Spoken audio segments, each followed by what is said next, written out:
అందరికీ నమస్కారం. మన మైండ్ బీట్స్ తెలుగు ఛానల్‌కి స్వాగతం. ఈరోజు టాపిక్ ఏంటి అనుకుంటున్నారా? అదే ఇంక్రిమెంట్ కోసం మొన్న ఆఫీస్‌లో మనం ఇంకోసారి చేసే బతుకు పోరాటం. కాదు, కాదు. బెస్ట్ యాక్టర్ అవార్డ్ కోసం పడే కష్టాలు. నిజం చెప్తున్నాను. ఈ యాక్టింగ్ ఏదో సినిమాల్లో చేస్తే ఆస్కార్ వచ్చి నా ఇంట్లో పడేది. కానీ ఆఫీస్‌లో చేస్తే కనీసం రూ. 10 ఇంక్రిమెంట్ కూడా రాలేదు. ఎవరికైనా చెప్తాను నేను. పొద్దున్నే తేడా లేవగానే వచ్చిందో మొహం మీ ఇద్దరి కడుక్కున్నానో లేదో బాడీలు తెలీదు భీమిలి కానీ, బీచ్ లో ఆ తేలుతాయి. మేనేజర్ గాడిని ఎలా బుట్టలో వేయాలా అని ఒకటే ప్లానింగులు. వాడు కనపడగానే బత్తాయి పండులాగా ముఖం పెట్టి మరీ 32 పళ్ళు బయటపెట్టి, "గుడ్ మార్నింగ్ సార్" అని ఒక రేంజ్‌లో స్మైల్ విసురుతాం. వాడు పట్టించుకోకపోయినా సరే, పరువు పోయినా సరే, మళ్ళీ వెళ్లి తగులుకుంటాం. "సార్ గుడ్ మార్నింగ్ సార్" అని. కర్మరా బాబు!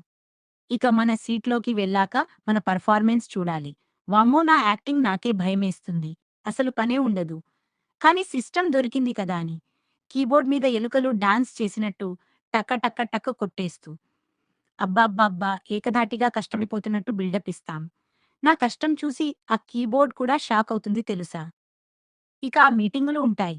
ఎందుకు పెట్టారో వాడికి తెలీదు. నాకు తెలీదు. అందులో వాడు ఏం వాగుతున్నాడో అస్సలు అర్థం కాదు. కానీ ఒక మహాపండితుడిలాగా సీరియస్ ఫేస్ పెట్టి, "yes sir, absolutely sir, wonderful idea sir" అని తలకాయ ఎగిరిపోయేలా ఊపుతాం.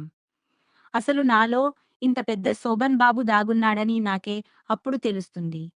చీకటి పడినా ఇంటికి పోము.